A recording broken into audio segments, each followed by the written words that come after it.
Okay. How's it, everyone? Hope you're all well. Chop. Thanks, Nicole and Hayden, for joining us. I see we've got quite a few people already here. You want to say hello to your aunt? Yes, hello, Auntie Maggie. Auntie Maggie's here. She's been a big fan and supporter of us throughout our career. So, all the way from the UK. Hello, Auntie Maggie. That's cool. And then we got Uncle Jim Miller, Henry G, Projects Are Sharp, Caleb, my mom's on you, Kelly White. Hi, Mom. Kelly's mismatch. It's my overseas mom. Joe Isabella, how's it? So yeah, sorry. Just been a bit of a mad rush to get down here in time. So everything's haywire here at the moment. Nicole, you guys have been busy with the show. It's in Joburg, right? Yeah, so we just came home from the Baobab Knife Show, which was in Pretoria. So it's a little bit of a drive for us from Joburg, but it was cool. We got to see a lot of other exceptional knife makers there, and we got to meet a lot of the people that I've only met through Facebook and social media. So that was awesome. It was a really great experience.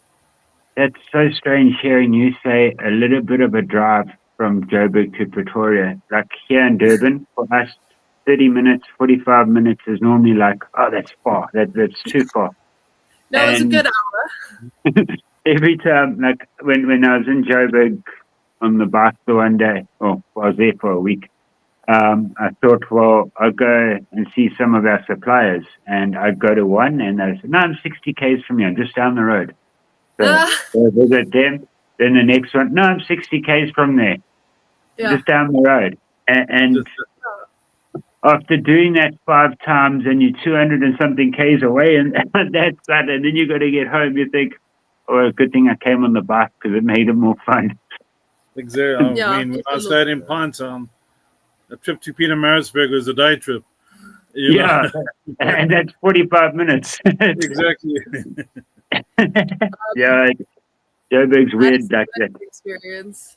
I had somebody the other day. I delivered an art piece for them, and they said, "Oh, what area do you stay in?" I'm like, "I'm in Joburg North." So they're like, "Oh, great! In the area, I'll come pick up." And then I was like, "Listen, I'm running late. Can I come drop off by you?"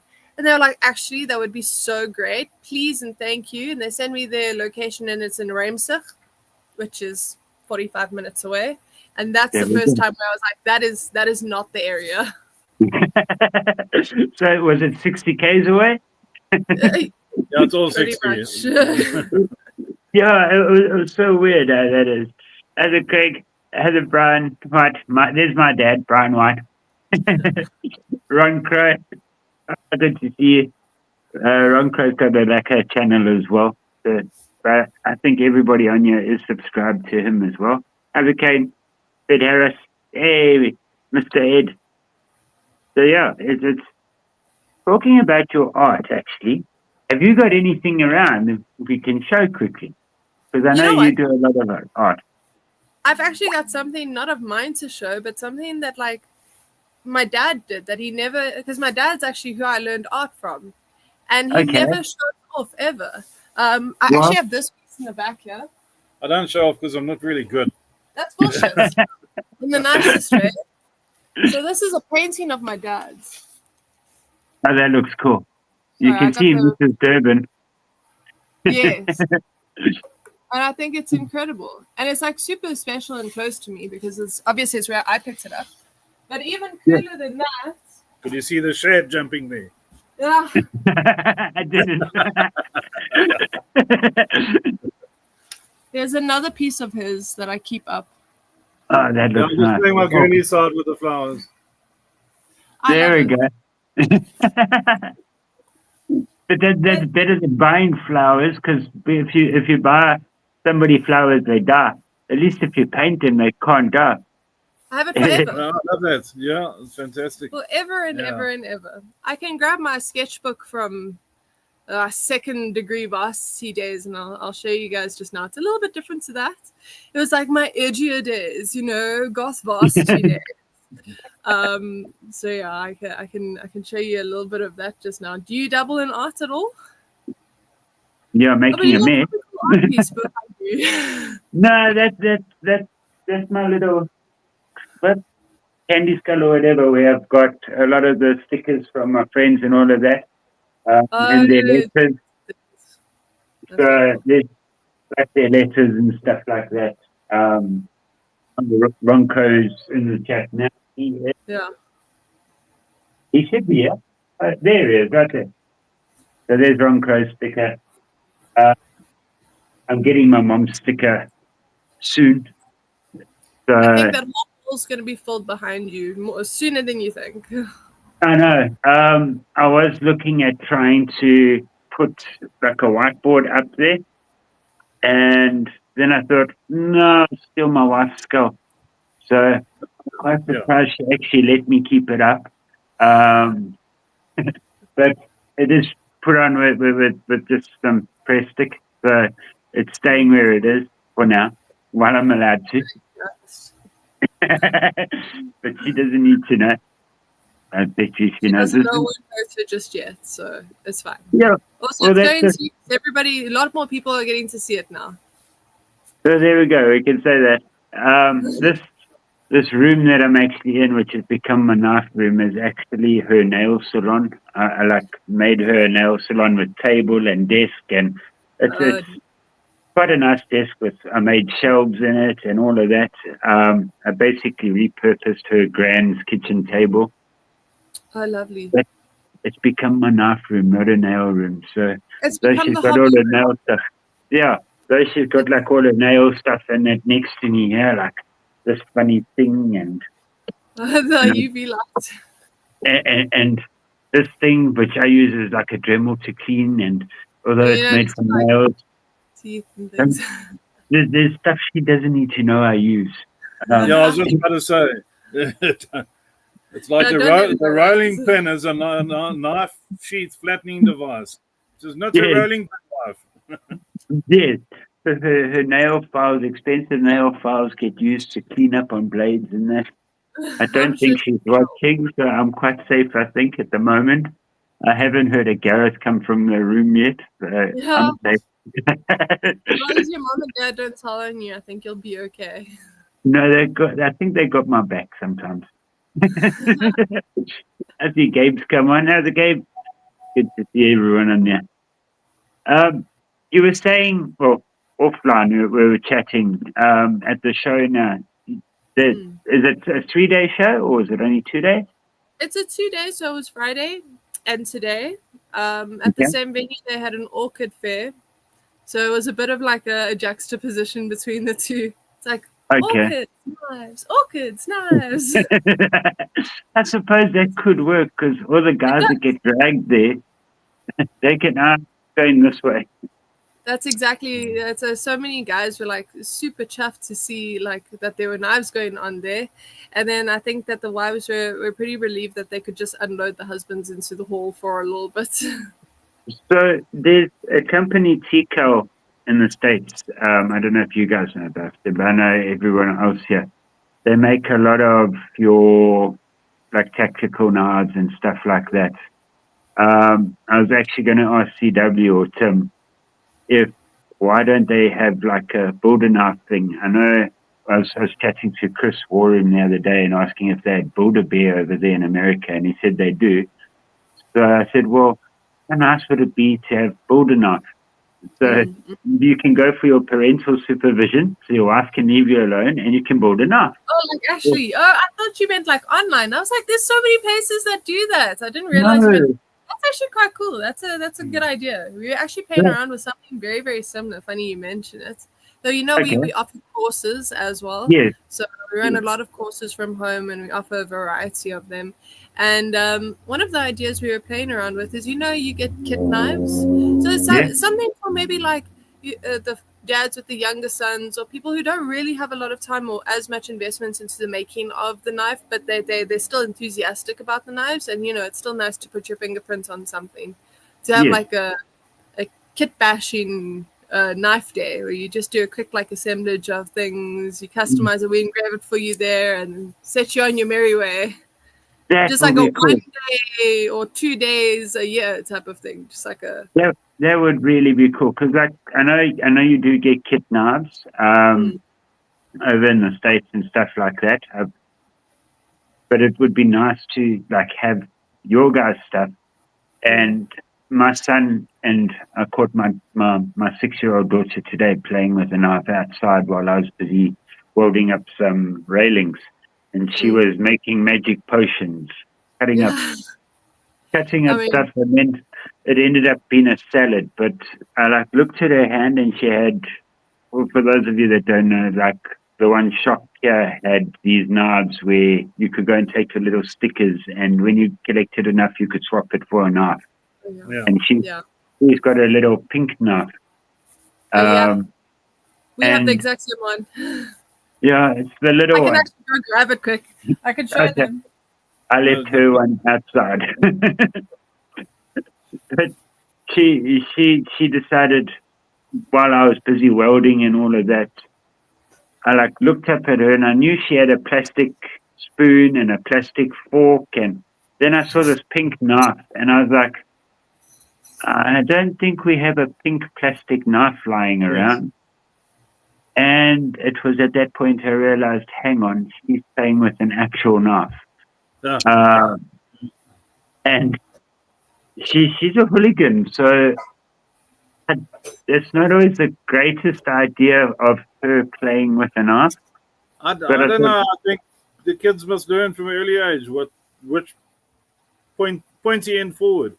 I mean, I think my kids lost a lot of friends because their moms would come pick up the kids after playing, and I'd say, "Hey, mom, what have you done all day?" "Oh, I've been throwing spears at the tree and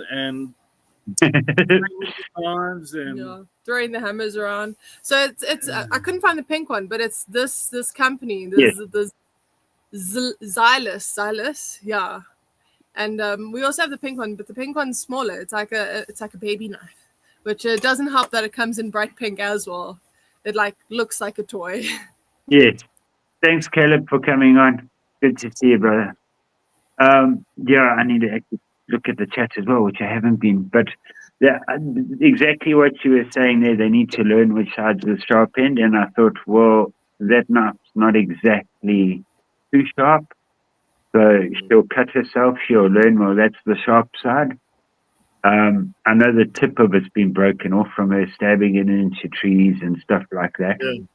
So at least I knew there wasn't a tip on it. And she did quite well with making a salad of flowers and stuff. Oh, sorry, it turned into a salad, from a potion to a salad. While I'm welding with my welding helmet on.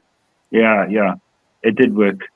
While I'm welding and that, I feel this tap on my shoulder, and I like look over it, and I'm like, you shouldn't be standing around me while I'm welding, right? He's like, I know, but you have to eat your salad. It's time to eat your salad. So it's like, okay, take off the welding helmet, lose all concentration with what I was doing. I was really concentrating and getting such a nice weld. And so it's like, okay, fine. But you'll never have that moment again with your daughter, You have to savor every moment. You blink and it's like, it's suddenly like this, and then it's weird. I noticed that this evening, he always comes with me to fetch my wife on the weekend from work, and that when my wife is working. And she always runs to the back to see the ladies and give them hugs and all of that. And I noticed it's suddenly almost as high as one of the, okay, it's still about so far to go, but I like looked at that and I thought, oh, somebody had a growth spurt. I still like checked her clothes to see if they're still long enough. And because you see it, you don't notice, Yeah, my niece, and she visits like once a year because she's overseas at the moment, and we have a wall where we measure her on, and like every time she comes over, it's super scary to see where she's at, over the years. But that's actually a picture of her over there, but it's got a gear on it. Just trust that she's the most beautiful child. After my daughter. No, my one's a hooligan, so I'm fine with that. It's like when babies are born. You know, my wife got all upset with me for the fact that I said, "Oh, that thing's ugly," because all babies are ugly when they're born, They look like potatoes. yeah, they're just ugly. I have seen one that was like, wow, okay, that's a good looking baby. I haven't seen one of those before. But Get you're so into full of trouble. like parental hormones. You're like, this is the most stunning thing I've ever seen. No, but still ugly. Both I of think them are that's how still mom ugly. feels. I don't know just yet, but from all my friends that have had kids now, they're like, "Oh, I thought my baby was stunning," and then I look back on pictures, I'm like, "That is the most hideous creature ever." Yeah, like, where's that thing from? Yeah, a little bit of an alien grub. Yeah, especially with natural birth, where they get squashed and Yeah. just want to take the comment here. Thanks, Mom. Saying hit the like button. Could we start off? Have you got a ikwa around? We do actually. Yeah, let me grab it for you. Okay, good. Obviously, my one had been behind me. Which Now it's more of a throwing one. So, here we go. Yeah. If we lean, we can maybe get all of it in. Yeah, we can. Look at that. I can't. Hey. You gotta lean back a little bit more. You need to move that wall away. Wait. I think that when we have these chats and stuff, we can't have it without if you don't have a spear in hand, you can't belong to the chats. It's unfortunately how it is. You know how like in those podcasts they always have like a cup of coffee? Like Yes. in our chats, we're just gonna have just an obnoxiously large blade. Speaking about that, I don't have my coffee. Oh well. Normally I've got my coffee in my mug, yeah. But it's I literally ran in, so I grabbed the computer, grabbed the chargers, plugged everything in, quickly switched on the light. Yeah, just one. So I did see something which I sent you a picture of the other day, which I was quite. I don't know if you guys want to tell the story about your trident. Our trident is traveling all over South Africa at the moment. So we had a commission. By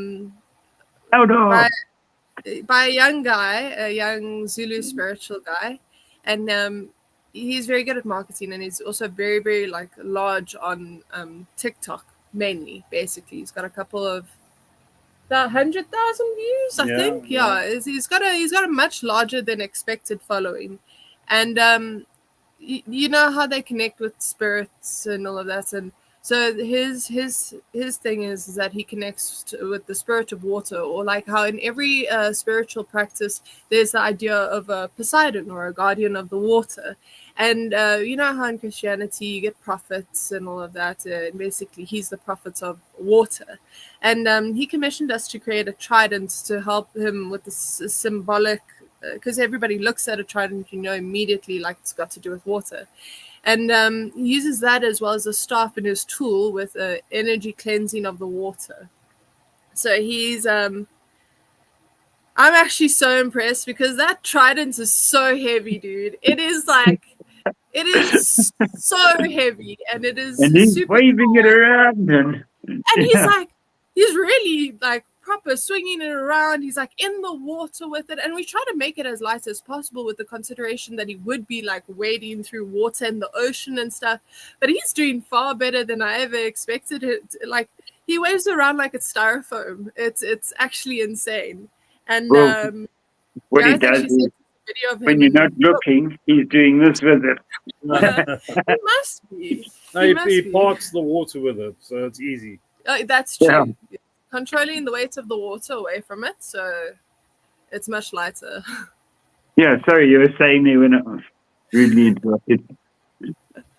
But yeah, no, so Gareth actually sent us a video the other day that he had found on TikTok. Did you find it organically, by the way? Yeah. Were you like, oh my gosh, I know this trident. Hey, wait a minute, I know that trident. And I was like, I need to send this to Nicole. Yeah. And he was cleaning the Bloemfontein Dam, I think it was. What was it? It was somewhere in Bloem. And he comes out underneath the water, and he's got both the trident and the staff in his hand, and he's wielding them both up.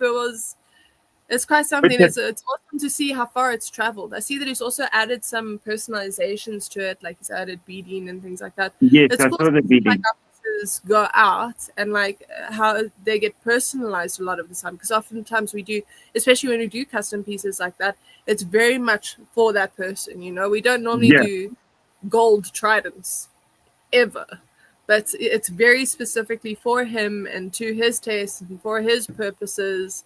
So yeah, it's also cool to see what people do with it there afterwards. Yeah, I think when I saw it there, I thought somebody's been watching Little Mermaid. And then I was watching it and I was like, hang on, wait a minute. I recognize that trident. We've had this conversation before. And it's like, let's quickly screen grab that. That trident has got crazy amounts of followers, and apparently he's getting a lot of requests to have it remade. And he's like, no, this is my trident. It's like, I don't suppose. Well, when you think of it, a trident's not exactly something that somebody would just go and say, "Oh, can I have one of those, please?" No, it's the equals, yeah. It's more history behind it. It's like it's more of a talking point. It's more of like a cultural it's a history thing for us, you know. I mean, like our King Shaka Zulu. There's it's crazy stories behind that. A trident is more mythological, folklore, and in his case, spiritual. So it's a bit different. But I remember also in our last chat, you also mentioned that you knew of a guy who was making a lot of tridents for Hindu people. Yeah. Well, he isn't making a lot. It was actually a customer of ours that made one for himself. Oh, and just one for himself? Yeah. Okay. So, and in the Hindu, they actually forgot about that. They do use a lot of tridents, especially when they're doing their fire walking and stuff like that. You see, now I didn't know that. I didn't know about that at all. So learning about that was also interesting for me, and I wouldn't have known about that if it wasn't for the other trident. I'm so sorry. I'm going to sneeze. No, right. One more. Right. Okay. That's it. No more allowed. So you're like my wife. You're like my wife and my daughter. We don't say bless you. Well, bless you first. Or Gesundheit. We don't say bless you until after the third one, because we know there's going to be a minimum of 3. And especially with this season now, it's like, can you keep your blessings to yourself? We only have finite amounts of blessings. I understand that your intentions are good, but please, I don't need to bless you for each and every single sneeze. Well, that's just it. Oh, she's sitting going, bless you, bless you, bless you, bless you, bless you. It's like, I got it. I'm not thinking that you're rude by not saying bless you, I promise. Now, my guys in the workshop, my assistants, when they sneeze, I tell them, shut up. Or stop it. And they're like... And that has become quite a joke now, because now when I sneeze, I get it back. They'll give me shut up. I see. Thanks, they're really Mom. putting in that shut up. It's like they're really making up for some other stuff. Yeah. They get their say, and there we go. Now I'm not getting stood up. Yeah. I've got a new historical knife to show you as well. Oh, that would be good. So remember I told you last time about the lion knife, which I could tell you about again, if you remember. Yes, go for it. No, go for it. I do I'm remember. reaching out for the first box, so whatever's in here is what I'm going to tell you about. So I made this box, by the way. No. It needs... Sorry, can I put this away? Yeah. Just let me make your screen bigger.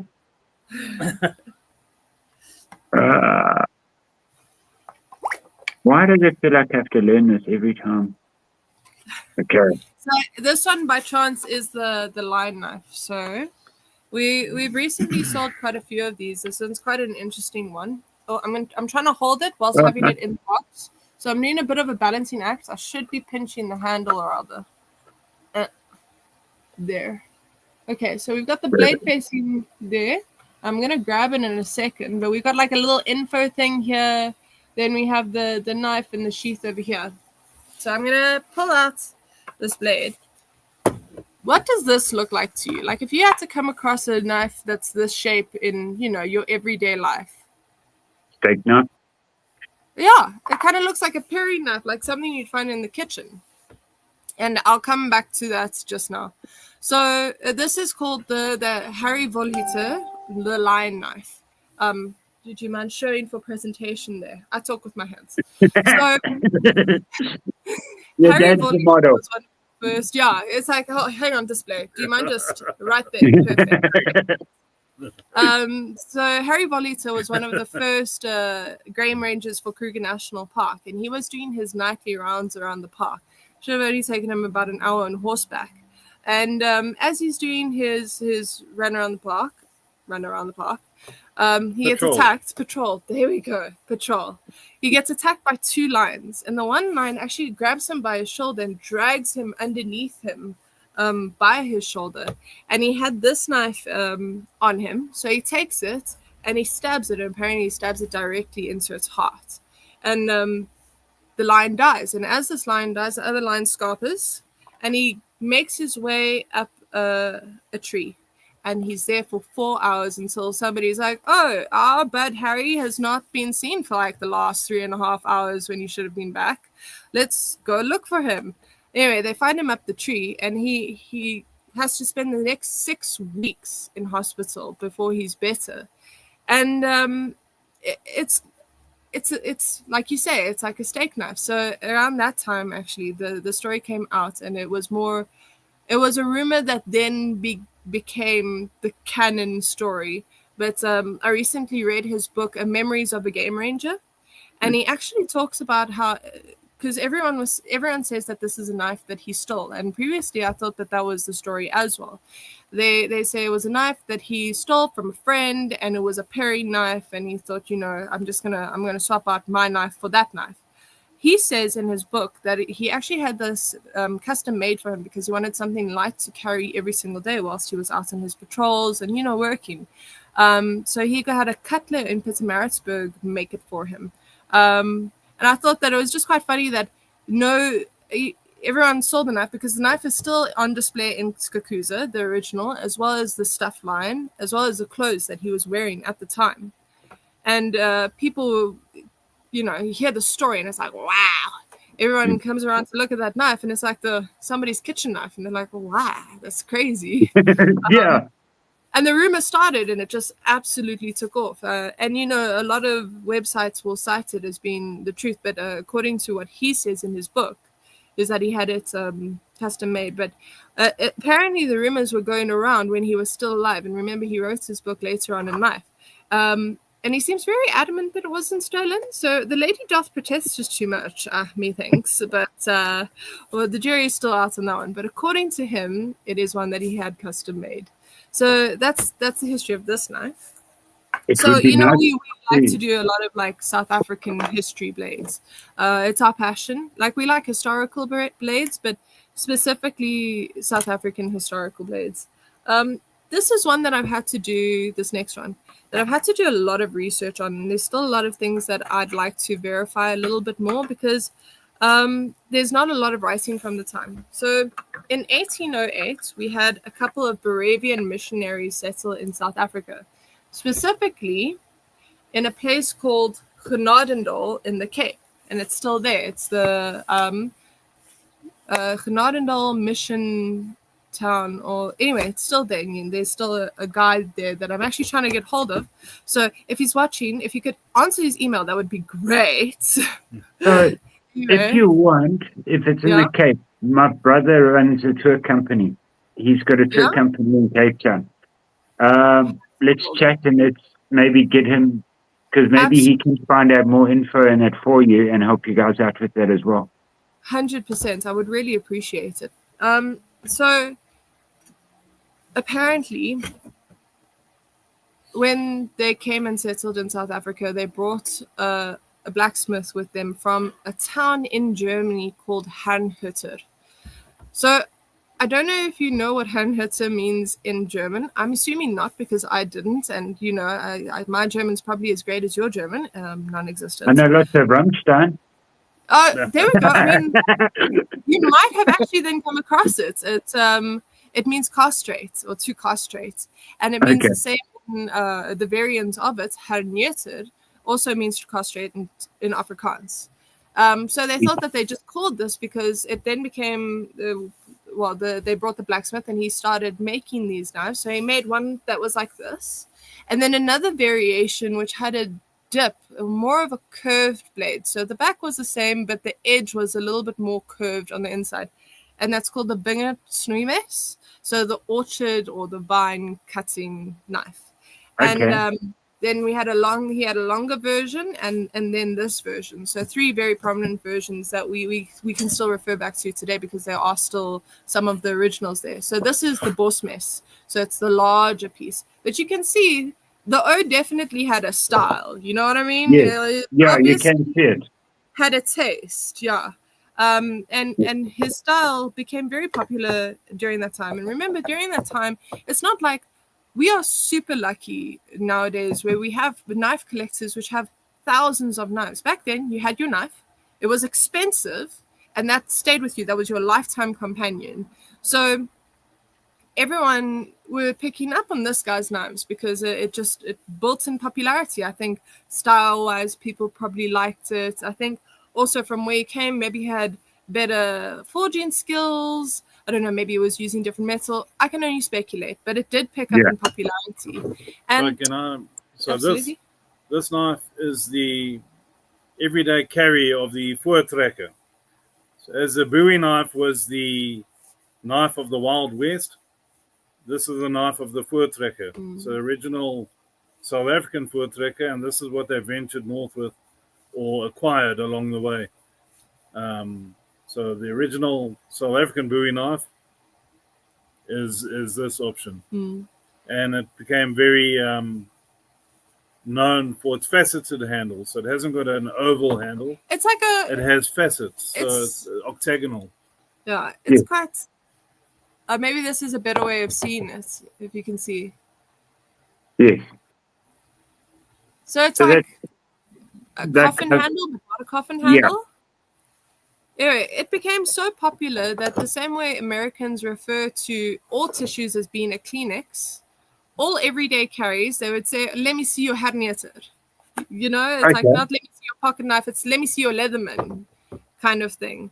And then, the Brits infamously came in and obviously brought their own tools and stuff. And I speculate that that's why it fell out of fashion. But it was the most original that we can record Afrikaans knife. And so there's also a couple of different reasons why. Remember, I was talking about the castration. It's called hernieuter. Because it became so popular in farmhands, they thought that it was called a hernieuter because of the castration. There's also a story that it was made by a guy called Herrnütter, but I've recently found out that it's the guy who was from Herrnütter in Germany. Or what was a town that was called Herrnütter, which is a terrible name for a town, by the way. Like, whoever came up with that should be fired immediately. Immediately. Well, anyway. It's the same as that other town in South Africa. There's also something else that I'll read out to you from the story. It's a history on the history. So it's a reason why I think it's more to do with the town is because I actually followed the history of the missionaries and where they came from. So that's not the right one. This is the right one. Let's see DVDs here. Has a Clint, has a DVD. Hey! Blind Brew. Carry on. I'm just looking at what we talked. In 1722, the Moravian Brethren fled persecution in Bohemia and Moravia and found refuge in Saxony, Germany. On the estate of Count Zinzendorf, they founded the town of Herrnhut. So it's not Herrnhut, which we originally thought it was, which means castration. It's Herrnhut. But there's an H there. There's a difference there. So apparently it wasn't. And that stands for the Lord's watch. Apparently, that means that it's very different to castration. Yeah, that's a big difference. Because Yeah. And the missionaries that came from there were subsequently known as Herrenhutters. And that was one of the missionaries that fled from there. Well, he was a Herrenhutter, and he happened to be the blacksmith. So every single knife that he made became known as the Herrenhutter. That's so cool. It's also, like you were saying, nowadays you can get knives quite freely available. Yes, there is cost and stuff like that, but you're not in one little town. It's easy now to cover distance where before it wasn't. So your knife was your knife. Yeah, that's exactly it. It was meant as your lifetime companion. And that's a lot of the ethos that we carry with a lot of our knives at the moment. We do have a lifetime guarantee on all of our knives, because we do hope that wherever they're carried or wherever they're used, that, people aren't afraid to use them. We do also believe in the quality of our knives. It's supposed to be your lifetime companion. Yeah, it's Whether okay. it's standing on the shelf or in your pockets, Well, I've got my knife that it's so hard though nowadays to have a knife that you carry all the time, sort of thing. But when we go out into the bush, this is a Nico from Newland. I take this one with me. It's one of them. It's everyone knows my work knife is which I do have it here, which I always carry with me. It's my pickle steel warhog.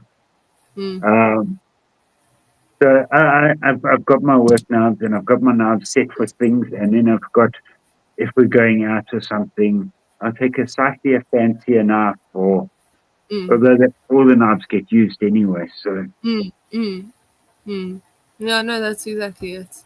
And we're spoiled for choice, and we don't even know it. yeah, no, that's like just our hobby's over, like just getting as many as possible. It's crazy to think that back then it was like, I've got my lifetime budget for my one knife. Yes, and you also know, like the stuff that you guys do, it's handmade, where a lot of the knives nowadays aren't. They made by machines and stuff. That's why, like I've got an Aries Cardinal XL that's doing the rounds over in the States at the moment. These have got soul. That's the difference. These carry soul with them. These okay, I won't bring it. But the original one, this one's had a soul added to it, because this is from. I remember this one from our last chats. Yeah. Yeah, from Jimmy Crook. He customized this one for me. He's added a soul. So I don't know. Would you say that that's AI now because it's robotic? It's been added in a way. How would you call that? I don't know how to even say that one.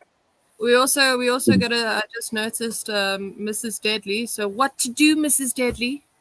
There we go. Yeah, she's in the background. DBD and her are actually. Yeah. Hey, DBD, get back in your hot air balloon. They hot air ballooning at the moment.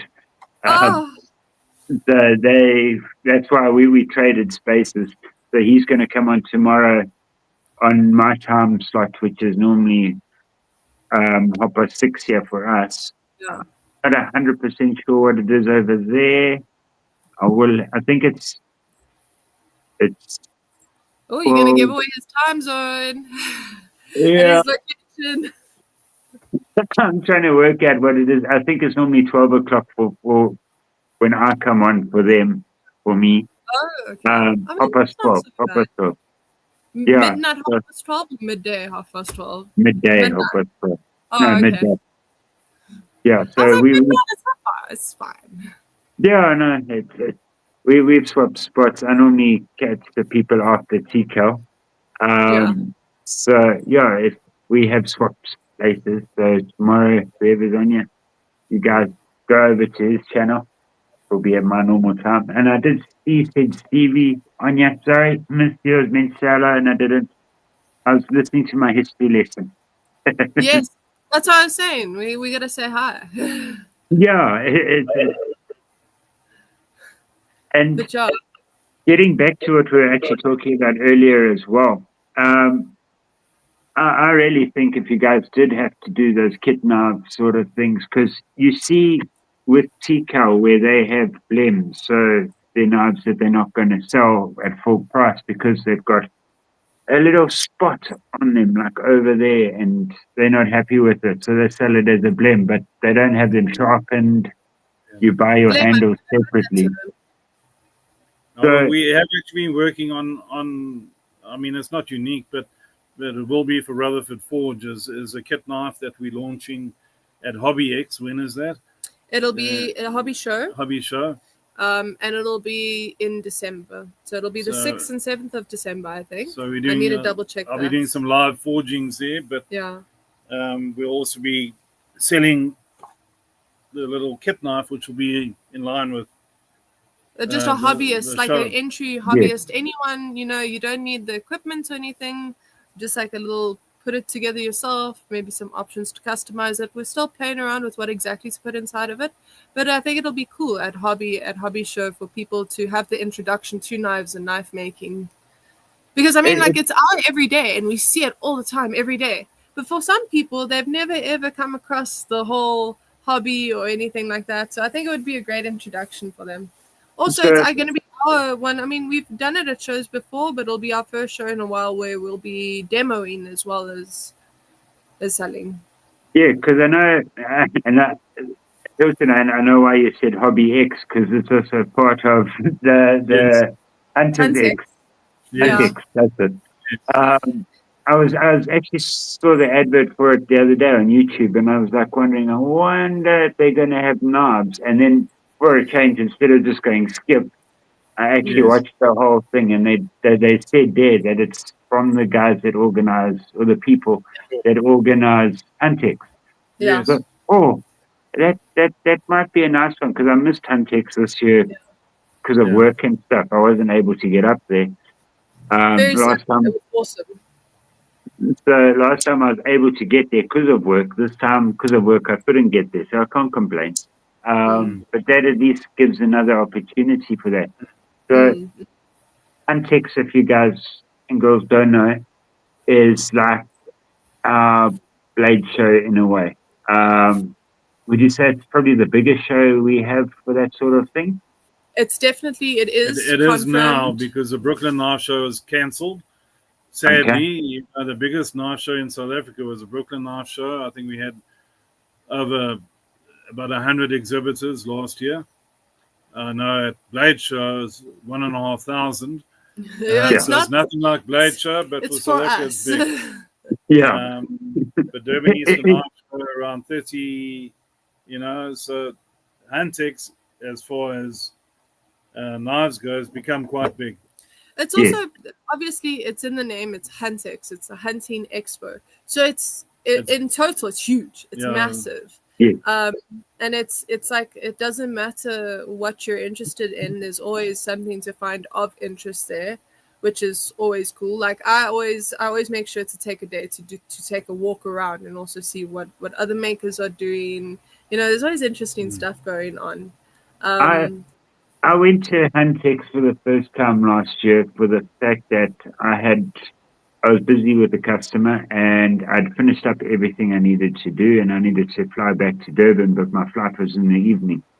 Well, it was meant to be 4:30, but the whole airport got shut down until like 7 o'clock. If I'd known that, I would have stayed there longer. But I walked in there, and my jaw just hit the ground. I was like, It took me an hour just to climatize. Wait, one more. There we go. See, Jim's saying 950 tables at Blade Show. That's insane. That's a lot of knife makers. So I don't think. Watch for us next year. We'll be there, or we're going to try our hearts. So it might be Blade Show West, because we have connections there where we can stay. But maybe Atlanta. We will see. I mean, it's obviously our goal, and we would love to, but obviously the finances go hand in hand with that. So it's our goal within the next 3 years to definitely do it. So Well, if then anybody has a couch we can pull up, that would be great. Thank you. Please and thank you. I'm sure we can find. I'm sure we can find people. Not a problem. I know Francois Marseille. He went this last one, and he says to me, "Well, he paid for his next table for next year already." He said he's going back. He loved it. All of them so say they make up their money by going there, but you need the money in order to you go need there. that initial money to get there. And with our rand to dollar exchange, it is very expensive for us to go over. I was chatting to a lot of the guys that actually go there frequently today at the Baobab Knife Show. And they say that there's one guy here that had almost all of his stuff confiscated because if you have any sort of animal product on your knife or as a sheath, like a bovine sheath, you have to have a certificate from the supplier just stating ethical sourcing and things like that. And for us, we do a lot of reduce, reuse, recycle stuff, and we do a lot of bartering and trading with your PHs, your game reserve owners, things like that. That might be a bit of a challenge for us. Yeah, Francois was saying that, and he did mention the guy that got everything confiscated. He says, "Could you go there? Yeah, you go there, and it's all just gone. They don't just take that one or the one that's an issue. They take everything." And he was saying it's you have to do your homework before you go. Everything. And that's the type of stuff that I need to learn about before we go, so that I don't get we're not sitting there on my first overseas trip and after spending so much money into it. And I love the idea of going to America. Like, I'm so in love with the idea, especially with the community there and how passionate they are as well. I mean, 950 people at Blade Show, that blows my mind. Tables. I don't think not people, but okay, 950 different blade manufacturers or blacksmiths, things like that.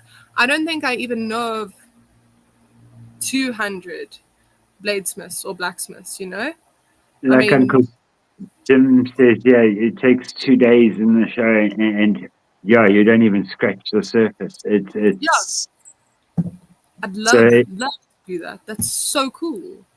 The nice thing with you and your dad going, it might give you a bit of a chance, and it might give your dad a bit of a chance to go and actually go and see stuff. And there's lots of people. Chance is to perhaps look at the ABS and start that process. I've been an apprentice with the American Bladesmith Society for 10 years. All of the process and criteria is I have to go to Blade Show and submit knives for evaluation. I think it's 5 knives. And be in person for testing. So, and then you get to become a journeyman smith. And then after another 3 years, I can go back again and submit another 5 knives that are now in Damascus and hopefully become accredited as a master smith. That's interesting. So after 20 years of doing this, I've mastered the craft. I'm I think about getting that certificate, but it would be nice one day, I think. I'm pushing before I shuffle off this mortal coil to maybe get that done. We shall see. My dad's been doing it for so long. It's I don't think that he needs the certificates. I think it is nice to have, and I think he deserves it. So very much so. Well, you've got a nice pointy stick there to poke him in the bum with to get him going. Yeah.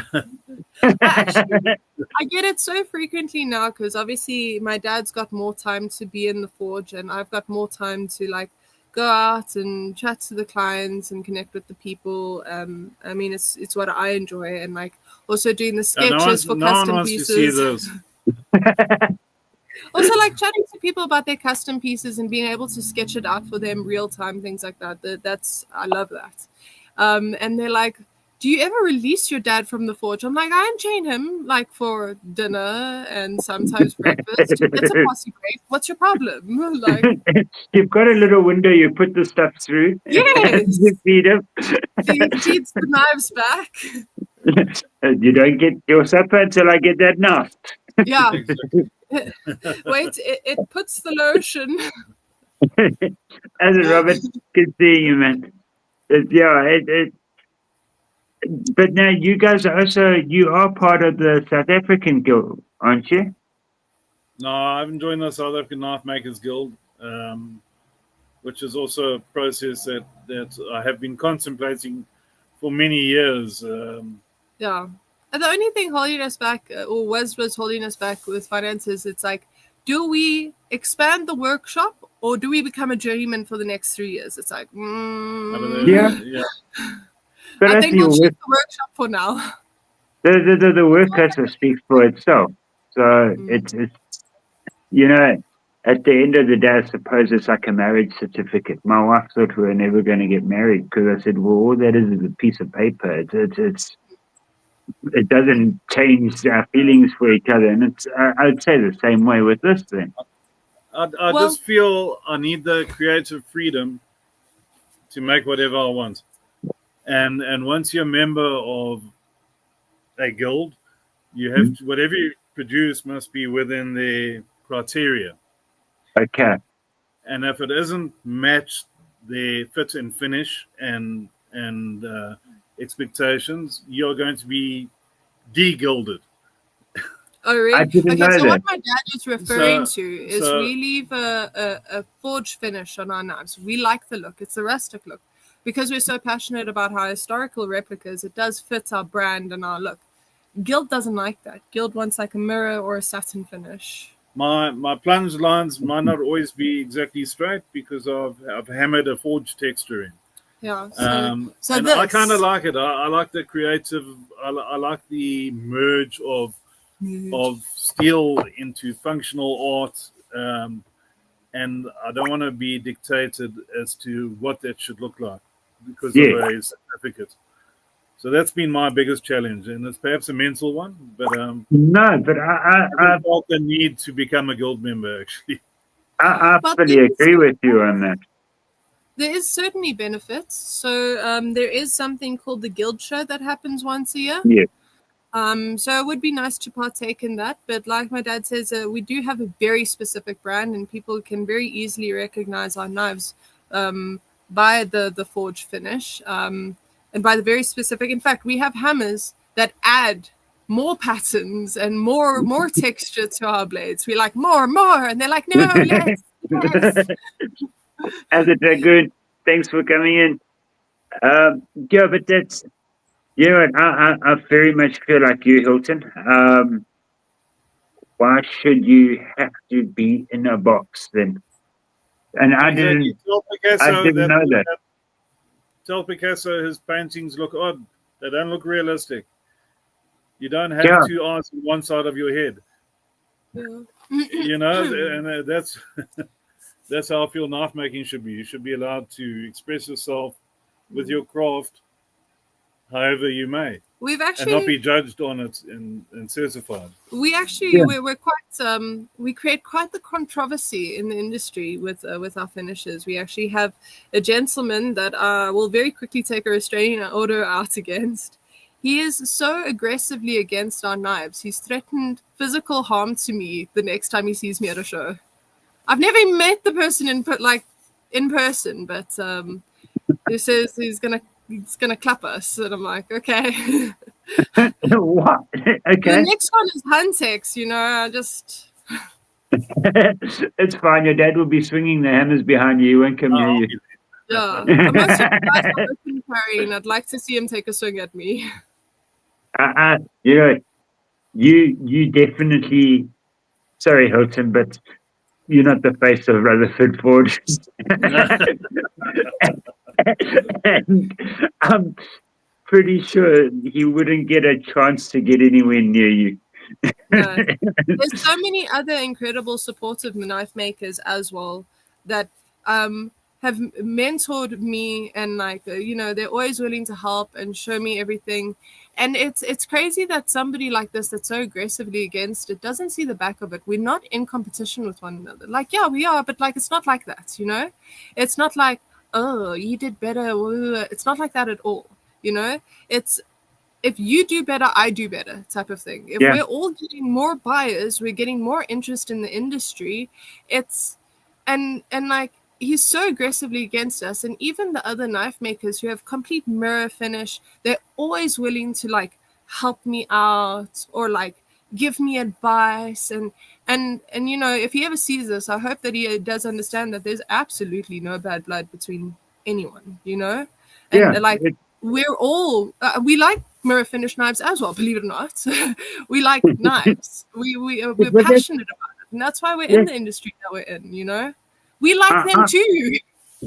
I'm not a big fan of the forging finish. I'm not a big fan of it, but that doesn't take away the quality and the good of that knife. That it's still a nice looking knife, even though it might not be for me. But I can still understand the work that goes into it. I can still appreciate all of that. And you recognize our knives from a mile away. You know it's a Rutherford forged knife when you see it. For me, what's most important is going into the quality of what you do with the steel. Getting a proper grain structure on the edge, getting it hardened and tempered properly so it can do what it's supposed to do. Yes. And once you've achieved that, the rest is superficial. It's kind of get so get the steel right. Go for it. You know what it says? You know what it says, Hilton? Shut up.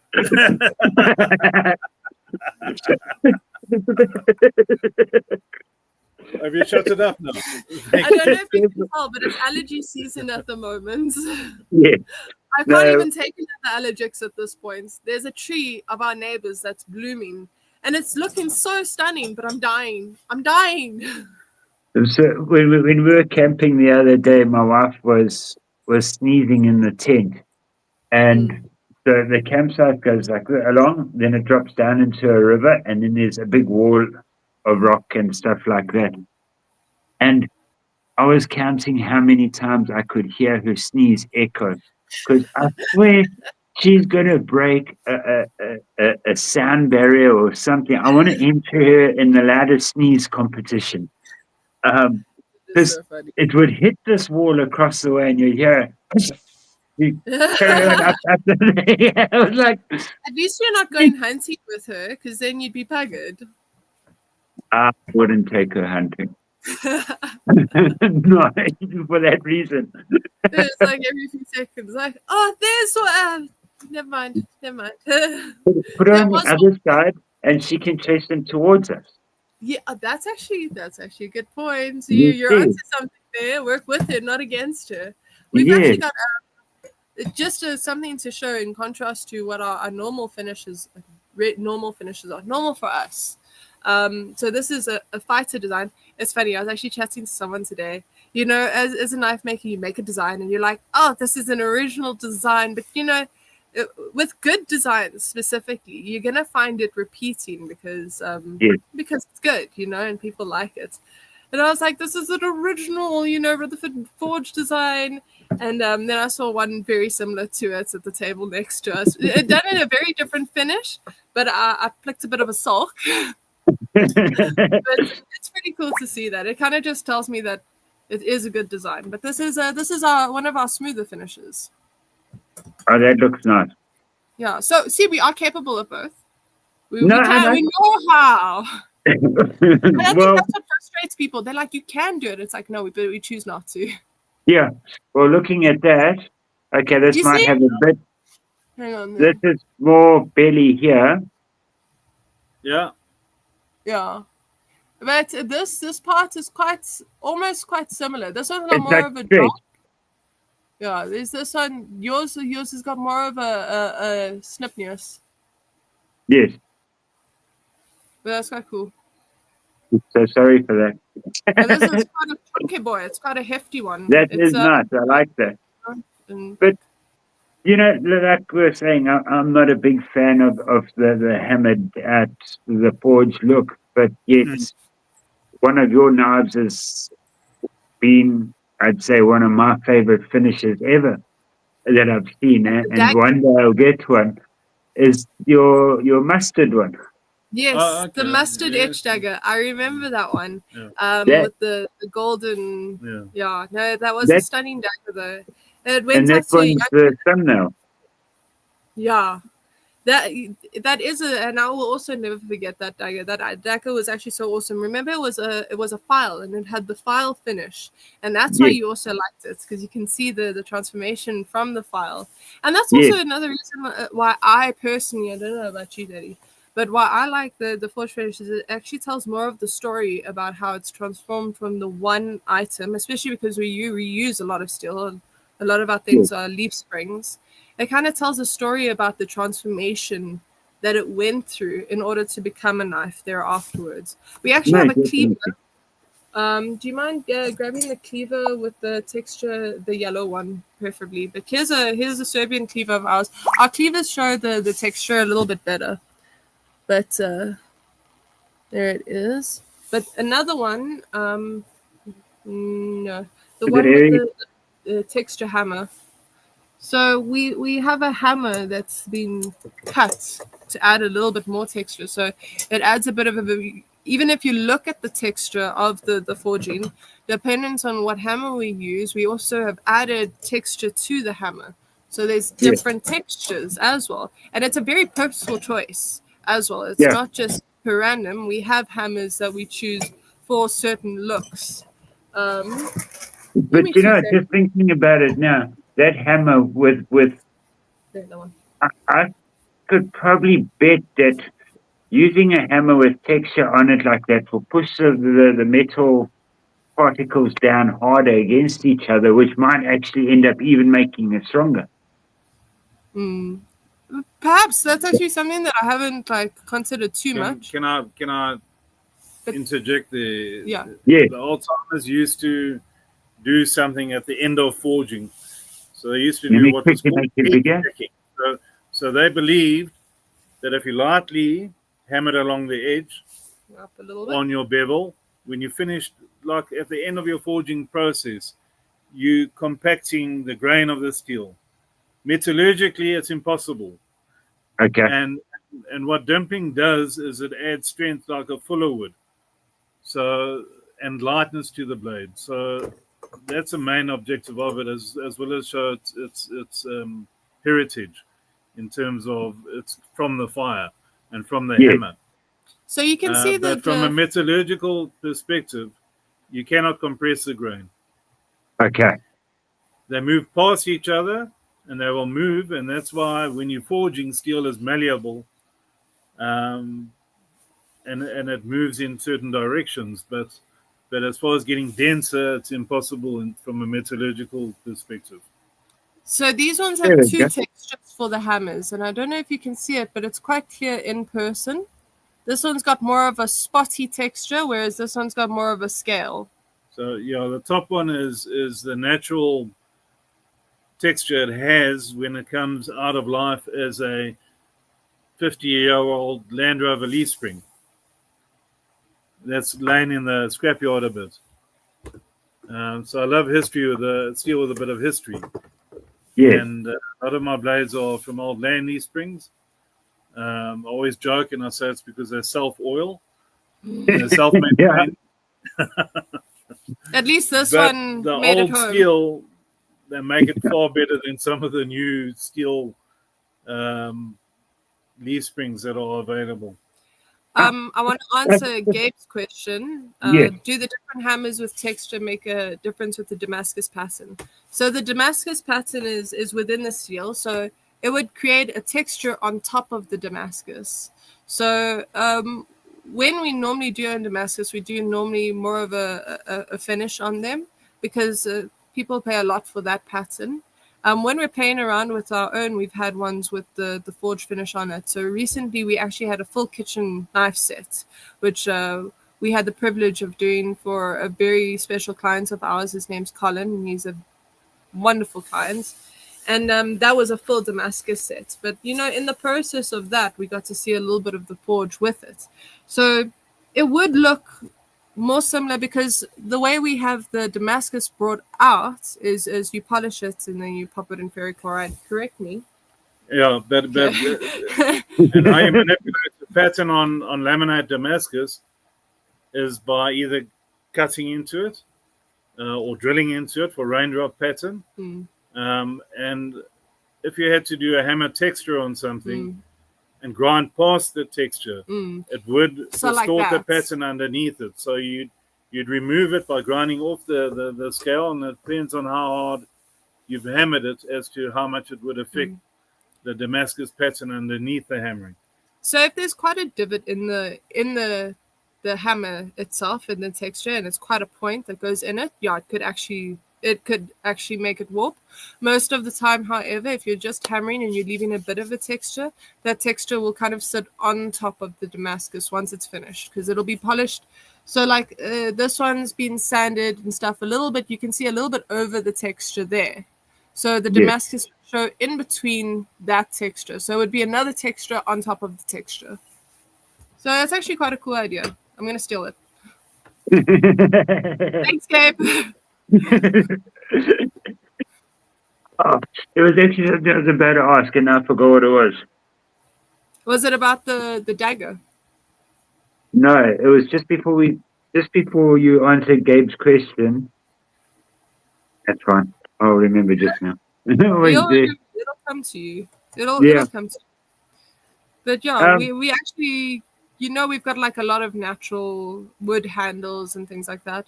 We've been playing a little bit with resin recently. So we have, I don't know if you know, but one of the knife makers, Eric Howz, his name's Eric Howz, known as Eric because that's considered not so much more in the modern days, but it's more polite to refer to your elders as auntie and uncle and as uncle. For anyone who doesn't, Jim is on you. There's Uncle Jim Miller. Yes, exactly. So he's recently passed, but he was also an exceptional knife maker, and he did a lot of resin handles and stuff. And we bought some from him posthumously. And since then we've kind of been dabbling a little bit more because there was some cool stuff in there. There's one with olive wood. Yes, this one's quite cool. So this one reminds me of a beach. So this one's an olive wood handle. So this is our caracal design. So it's one of our hunters and everyday carries. But this is our olive wood design, and then we've got a really lovely resin in here. The same with the other side. Over here, you can see a bit of the bull in it, maybe. I like that. I don't know if it shows properly there. But yeah, it's a bit more of a unique design for us. But also you can see here's our forge finish. And then our more polished finish on the end. You see, we're also quite choosy about just giving like a bit. We want that one I really like for the fact that how it brings out the other colors. It's almost like it's nice how they all go together. Yeah. This one's a truly stunning one, and I like the way, because the grain breaks off here, and so does the wood. So we've got the grain moving in that direction because it is the end of a burl piece. It kind of looks like it's all flowing in the same way. Well, it is all flowing in the same way, and I think that's quite fortuitous. But also, if you see through here, you see this over here. That's actually the forge finish on the tang, because this one's a full tang over here. Nice. And it actually looks, as you look through an ocean, it looks like a little bit more depth. It just reminds me of the beach so much. So you'll see, like, it looks like, when you look at an aerial view of the sea and you see the shallower parts and then you see the reefs and things like that. Yeah. That's kind of what that reminds me of. Very much so. So from here, I was looking at and thinking, okay, so that's a resin with a mix. But wow, okay, I like that idea because it gives you that depth as well to see it. Yeah, so it's quite a cool one. It was probably the most picked up one throughout the whole show. I'm surprised it didn't go. I think that a lot of the visitors that we had on this show were people there by accident because it was a nursery. So it wasn't people expecting to come and buy a knife. But it's just the nice thing with that is it gets your name out there, so more people will see it. And I'm 100%. Sure you gave out a lot of cards. Well, the people took a lot of cards.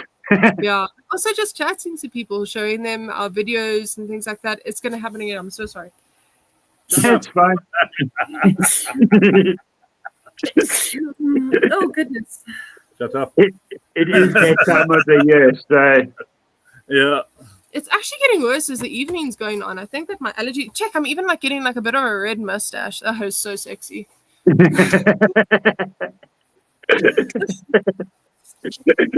I've I actually can like, been be by the gas and the forge and stuff the whole day, but as soon as I come close to a single damn tree, dying. just bring the gas bottle in there and you light it there and Yeah, it will burn off any pollen in the air.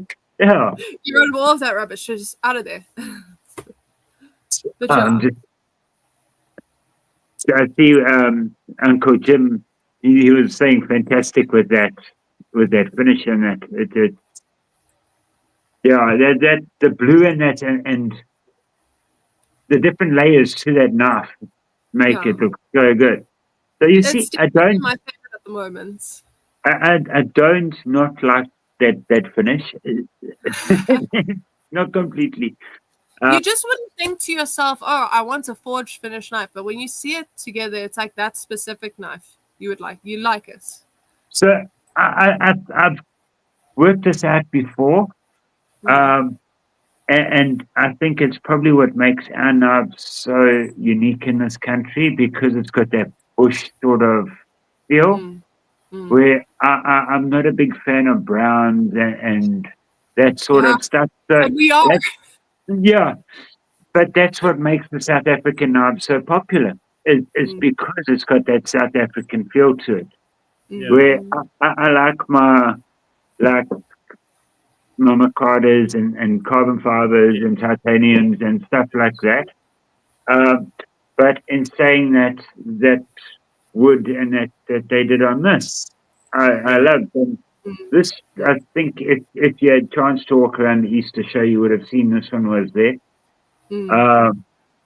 And I was like eyeing that knife out the whole time. So with the mustard seed one. But then myself and Nico were just talking, and I was like, okay, that one I'll take. So, and then I'll get one of yours too. A little something each time, like a little souvenir. Yeah. No, it's like for us in South Africa, and don't get me wrong when I'm saying this because there's two sides to this, but like a forged knife is something expensive to us, a custom knife, yet to the Americans, our prices aren't expensive. But at the same time, I've got two minds. I still look at the knife and think, wow, that's a lot of money. But at the same time, I look at the knife and think, how are our guys surviving? How do they survive with the? Well, they're not. Honestly, they're not. We're seeing a very much a decline in knife makers that shows every single year, and it's incredibly sad. The ones that stay are often the hobbyists. And we heard recently, they haven't announced it yet, so I won't say much more about it, but we have another maker that's leaving. But we'll see that when they announce it. Which is incredibly sad, but for them in this case, it's really good, and I can't wait until they do announce things. We can chat about it more. But very exciting for them. It's a great loss for us, though. Yeah. I do remember what I was thinking earlier. Yeah? So Hilton with an old Landy leaf spring, right? Yeah. You can pretty much tell what that material is. Are you finding newer leaf springs on vehicles? You're not quite getting that same sort of steel because they've recycled and because with everybody recycling things nowadays. Do you see it or will you see it, do you think, in the future where those leaf springs wouldn't quite be the same as what they used to be? Well, they're already making them differently. So instead of 5160, there's now EN45. So they're replacing carbon with nickel for toughness. And as a knife maker, as a bladesmith, carbon is key.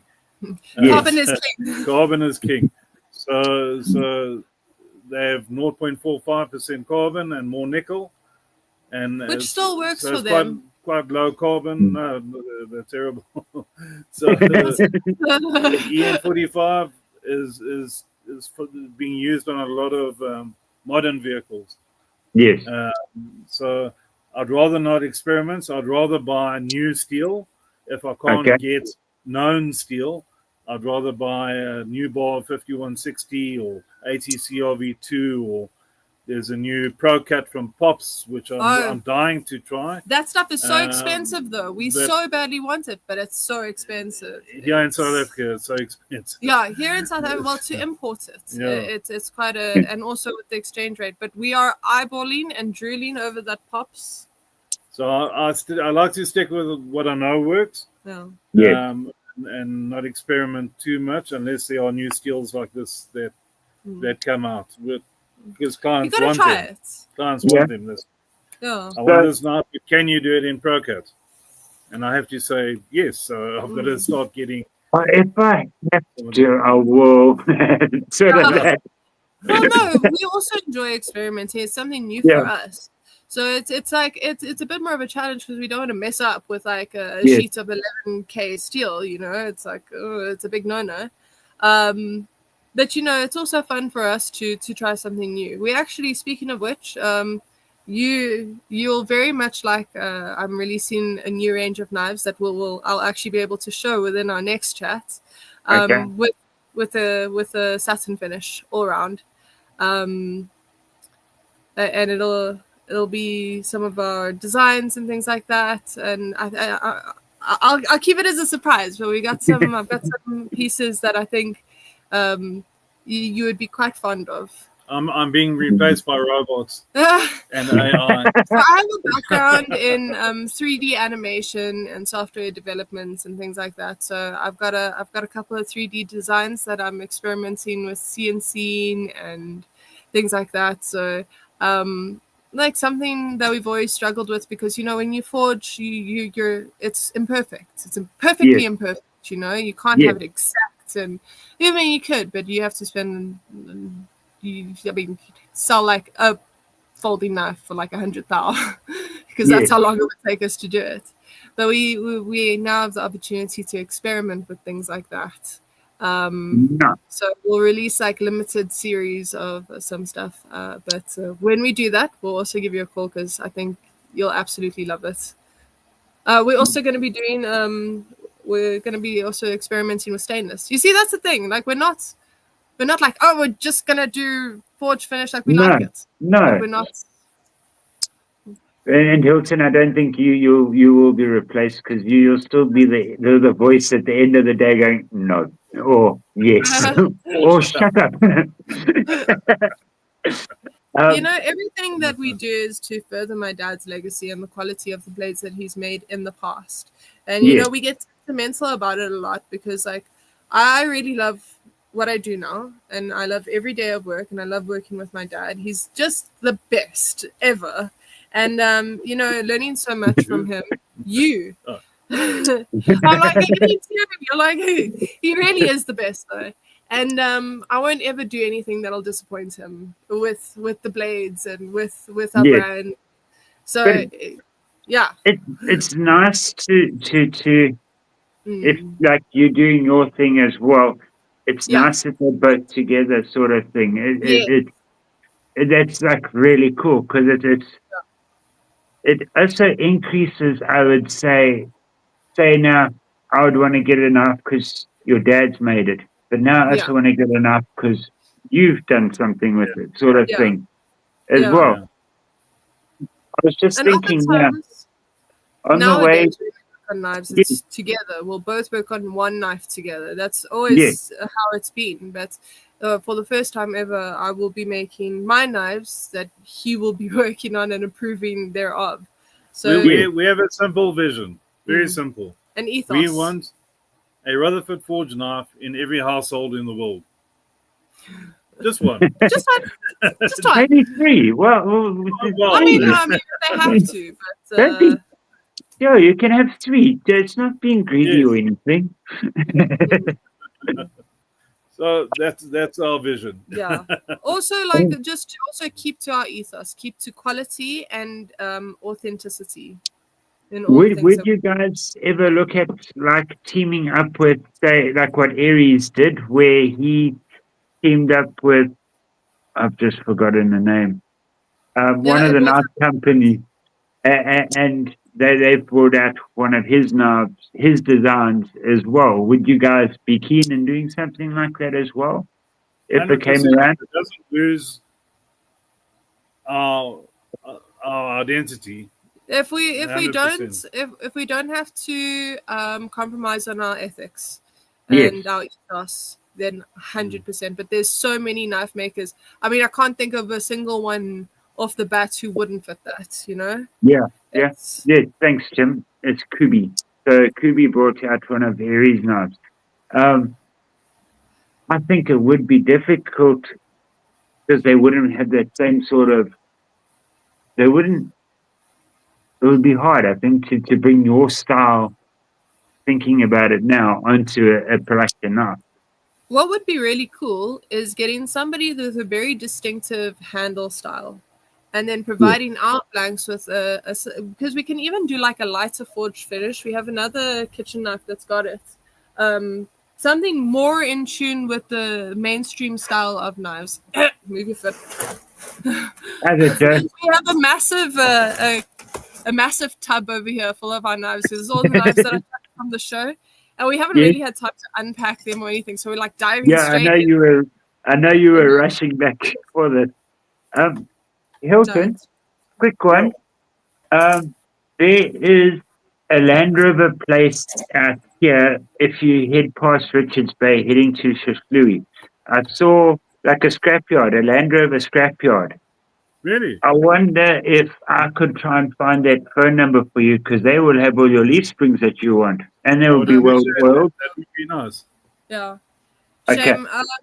The guy who used to provide us with leaf springs actually very unfortunately and tragically and unexpectedly died in a motorbike accident along Cedar Road. Oh, something more like this. So it's still a forged finish, but it's a much lighter forged finish than what we do. So we could even go like a little bit lighter than this to leave like a little bit of our mark. And then like have somebody who does like a distinctive handle come in and do their signature handle. That would be quite a cool like if I had to think, if I just had to like spitball ideas of like if we had to collaborate with someone, I think that's the first thing that I'd be looking at is somebody with who does something distinctive with handles or very easily recognizable as their brand. But you know, anything, you never know. We could chat and maybe design a style of knife, but yeah, it's something that we'd definitely be open to always. You know, collaboration's always awesome. Yeah, no, very much so, because it's nice to work with. It's nice to work with good people. Yeah, hey, I see Craig's on you, my friend from work. Hi, Craig from work. And he's saying there we know where to get some Landy Springs, which I've already been thinking about. That we've got a guy at work that probably has about 10 Land Rovers parked in his yard. So I've already been thinking of that already.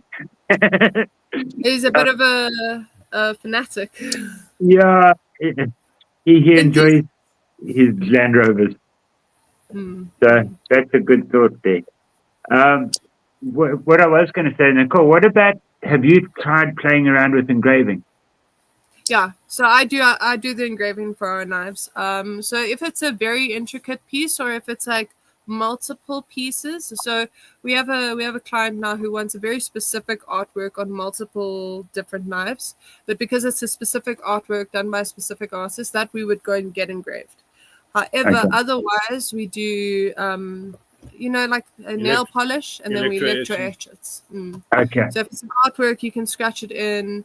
If it's a name, then we use vinyl and we do stickering. But yeah, I do the engravings for us normally. Otherwise, we phone a friend. No, I was just thinking. I know Francois was saying his engraving's done by a lady.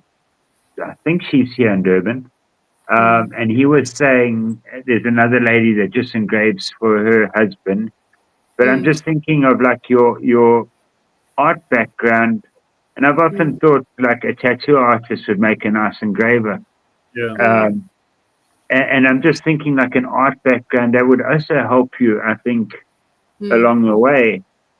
And There was no, exactly. Our new introduction that Nicola has brought to the table is scrimshaw.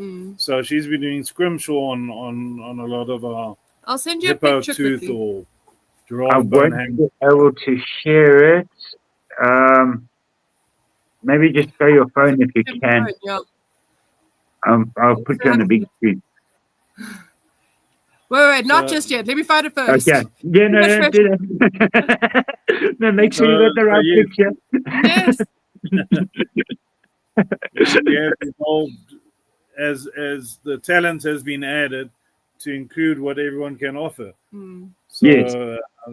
definitely have incorporated Nicola's art skills into scrimshaw on the blades and the electro etching. So she'll draw it out, scratch it out, and etch it in. Oh, so cool. Funny you mention it. I now have a bone to pick with my dad. So we gave away one of the knives for the raffle at the Baobab show. And I spent a lot of time electro etching like a pine forest in the background of it. And he went behind my back and he added mustard etch on top of it without consulting me. Just saying that's like drawing over somebody's artwork.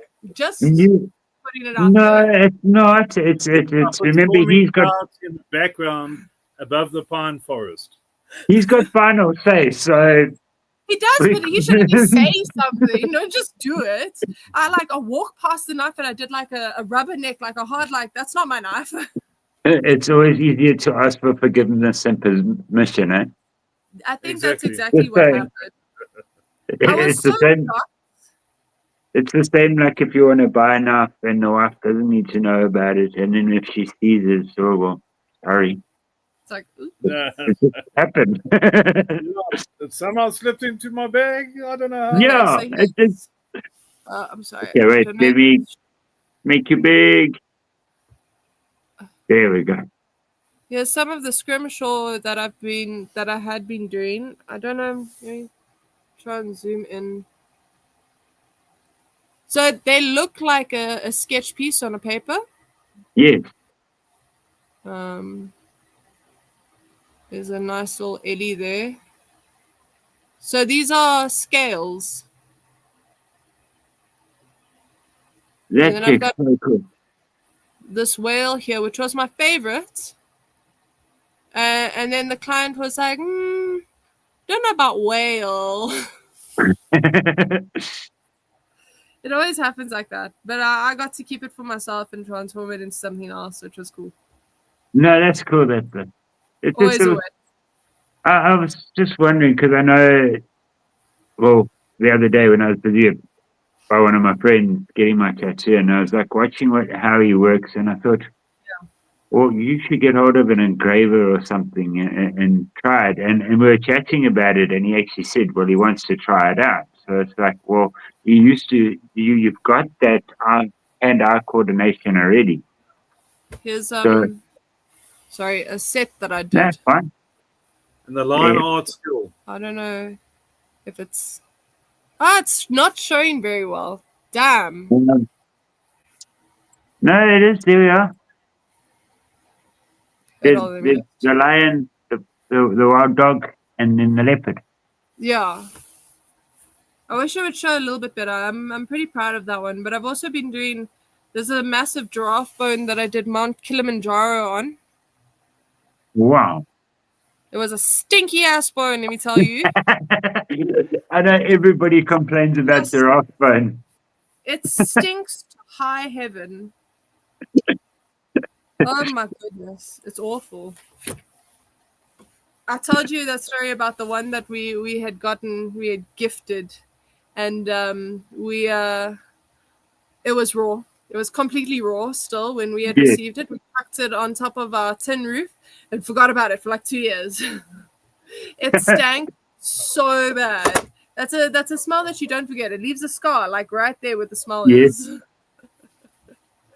Yeah, we were talking about smells and that this week, and just from like search and rescue side, and that you can always smell. It's weird. You can smell the difference between a human or an animal in the bush. You can you know that smell.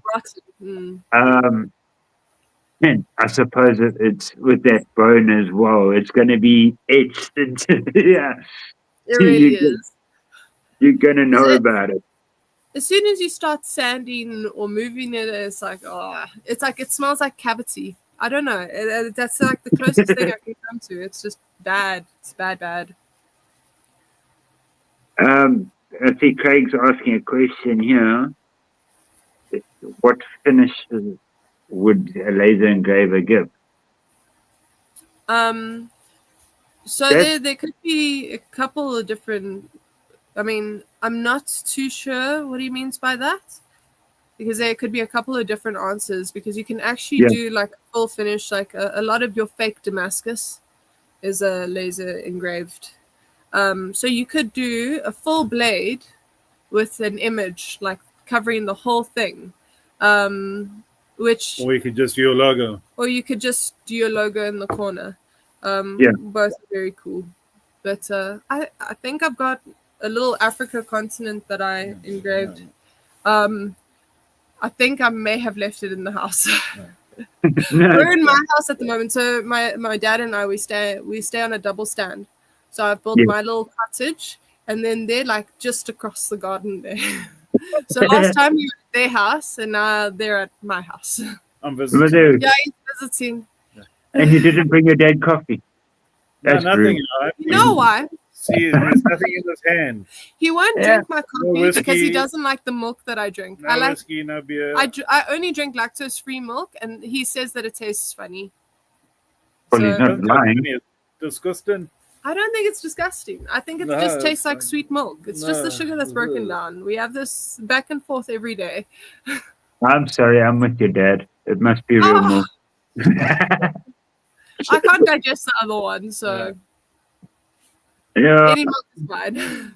I suppose that does make a difference. I know years ago my wife went on to fat-free milk or whatever, and I had to try and stomach that stuff. And I suppose I got used to it eventually, but still, it's no. He's a fat-free milker as well. They actually just prefer the taste. I'm like, what? That's crazy. What taste? It's like slightly flavored water. Well, it is. They prefer the taste of fat-free, which boggles my mind. Then you might as well just put water. So, the milk, I don't take sugar, and I just like to not cover the taste of coffee. I can't. We're quite lucky at work where we've got a coffee machine there, which if you watch any of my shorts, you see I use it for when I'm doing knives and then spraying the mist, the steam, sorry, not mist, all over the place. So that machine gets used very often. It's a proper. And not for its intended usage either. No, it does. It's a proper like coffee shop sort of machine, one of those Italian where you've got to crush your beans, put them in, and put the thingy in and the dinners in. And that machine gets used a lot at work. Gareth, what points do you think do you have behind you there? Is that a regimental? We were looking at it. No. We were looking at it earlier. That's his spear. Oh, okay. Yeah. I missed also. Yeah, my dad was busy. He was busy being the stand for hours. Yeah. This is the one that was the. Oh, okay. Yeah, the regimental ones. Yeah. Yeah. Those are there we go. quite rare nowadays. Yeah, this is the one, and it probably had a better point on it. Yeah. But you're using it too much.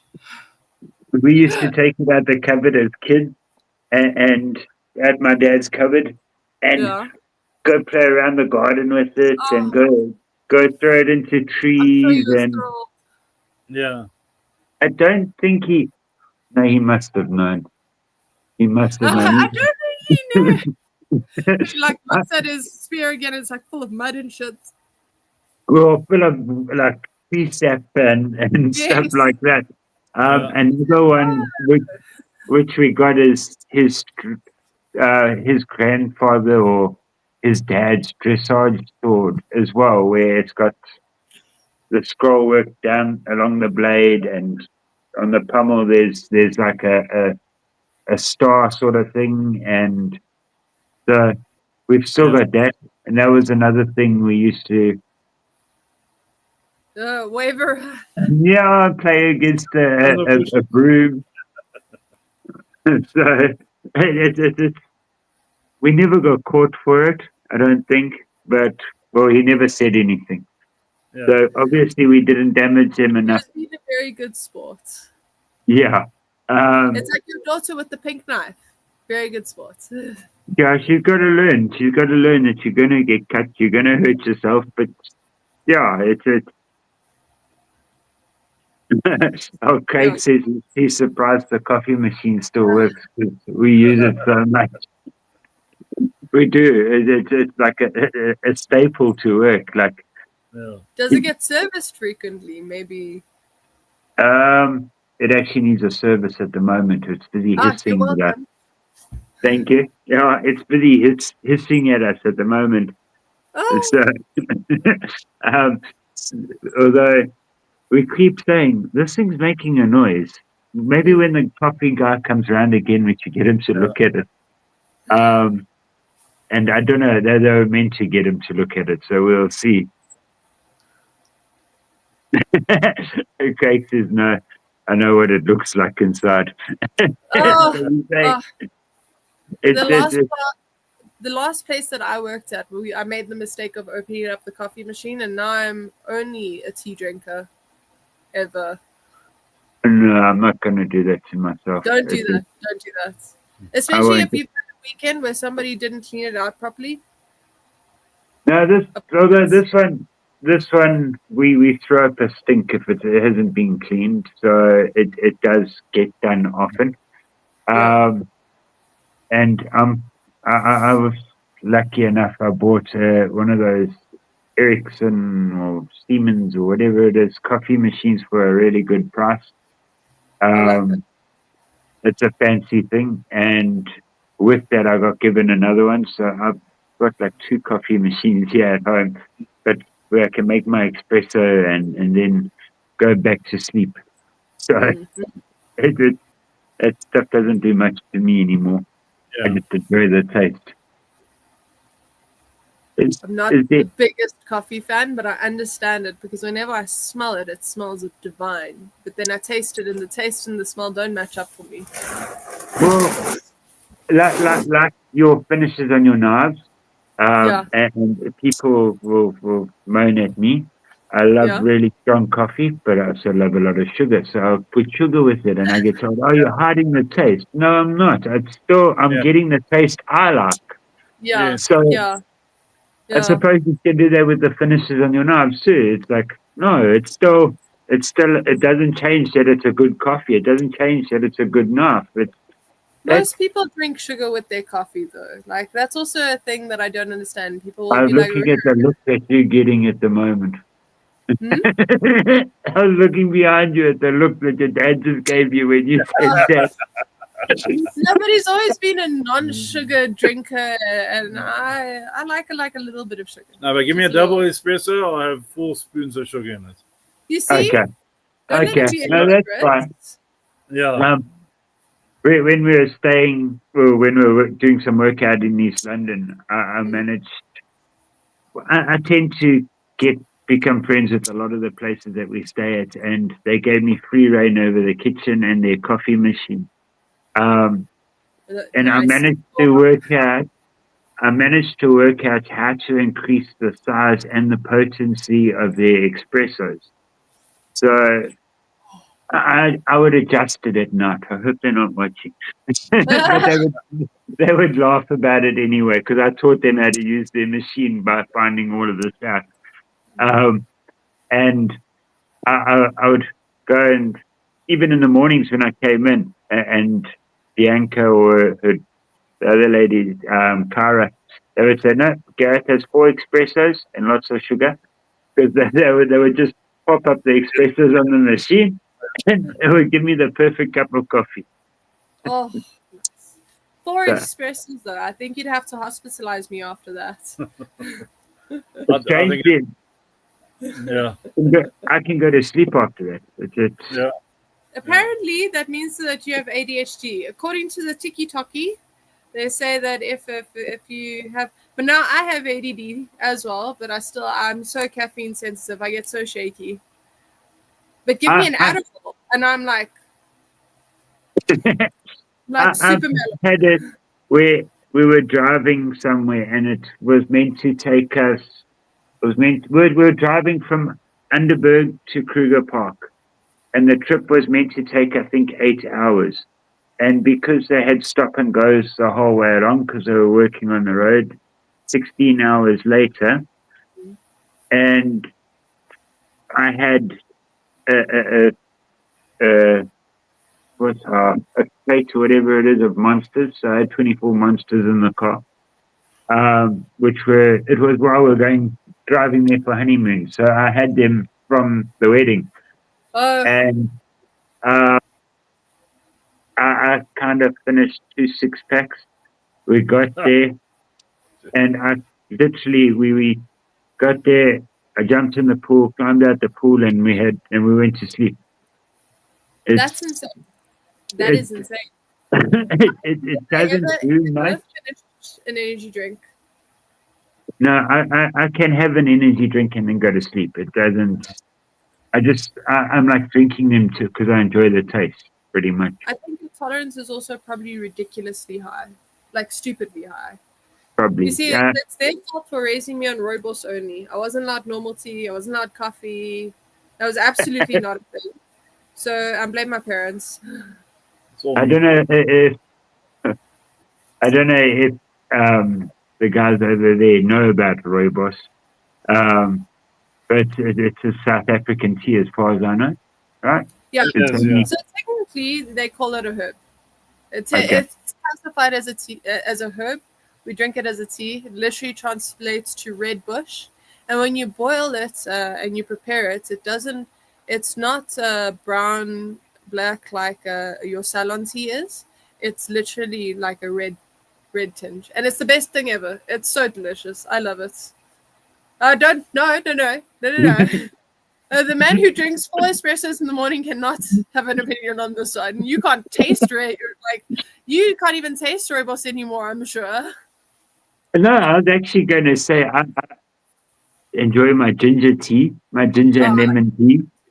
But if I'm not feeling well, I have tea. I have black tea, and it actually, like say if I'm feeling like I want to get sick, it takes it away. Oh, really? No, but that's interesting. I also drink tea when I'm not feeling well. I'll go for coffee. I'll just feel like tea. Yeah. When I'm really feeling cut, I'll drink rooibos tea with 1 sugar. Well, there we go. So I do believe tea helps when you're not feeling well. Yes. I've never seen anything or heard anything that says that it's just from me feeling that way. Yeah. So what your body asks for. I think it's less intense on the acid. It's less intense on the caffeine. Also, super like rough and tough with a knife form. And so here's how I drink my tea. Yeah, I don't know. I've never. If I do drink tea, I don't like milk in it. But yet, my coffee I always have milk. Yeah. So I'm the same with rooibos. Rooibos can't have milk in it. Then it's just milk. It loses its flavor if you add milk. Don't think it's... That is true. Right. We've been going for almost 2 hours now. That's going quick. Well, it's a fun Saturday night always. Did we talk about knives? We did. We did. We actually spoke a lot about the industry and a lot about knives and things like that. We did. And then we started becoming nice for our cup of tea and coffee refills. I think it's I saw my empty hand of no whiskey glass. Yeah. Is there any new knives that you want to show, or any knives that you want to show that you've? Because I know you've got all them there from the show, but that's also why I don't want to keep you for too long because I know. as a goodbye, we'll do a speed run through them of all the knives that we have left after the show. So we saw this last time. This is my favorite design and my everyday carry, our Skinner. Can you, before, just to give the people over in the States, do you do the same price? Okay, obviously shipping. You've got to add shipping. Yeah. The main difference. Is your prices on the actual knives the same? I know that some people don't do it the same. Or they're the same. So to give an idea, most of these you see here will be around $200, including shipping. Yeah. Okay. So when we give our price, we normally give in our price including shipping. Yes. So if you see, oh well, that's doubled in the price, it's because we've added the shipping there on top of. Because all of our knives kind of range from 1.5 to 3.2, so we try and keep it within a more affordable range. All dependent, obviously, if you're getting a Bowie, you're going to get Bowie prices. It is the way the cookie crumbles. Oh, lost you there for a second. Trying to run away.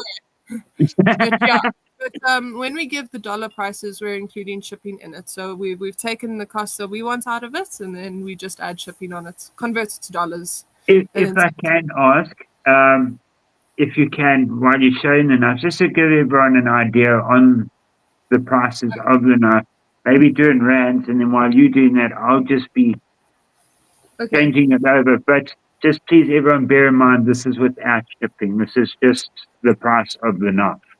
Yes. So, sorry, just shipping per knife separately is about $30. Okay. Yeah. So here we have, this is a stabilized giraffe bone. So you can't see it super nicely here, but like if you look on the side here, you can actually see the funnels and stuff. This is a pretty cool one. So this is a hefty hunter boy. So preferably for a stronger arm than mine, because this is kind of heavy. I actually quite like that. Do you? Yeah, I do too. I like the shape. I'm not a fan of giraffe bone. It's heavy. It's very dense. I was very surprised when I first felt it, but it looks nice. Carry all of that weight, you know. I mean, it makes sense that it is. So that one's about 2.2. Okay. So $127. So this one, we've got a wild olive handle on it. This one's a hunter utility. We try and like name all of our hunters after predatory feline. All cats are predatory though. Let me just even my domestic cat thinks that he's the man of the wild.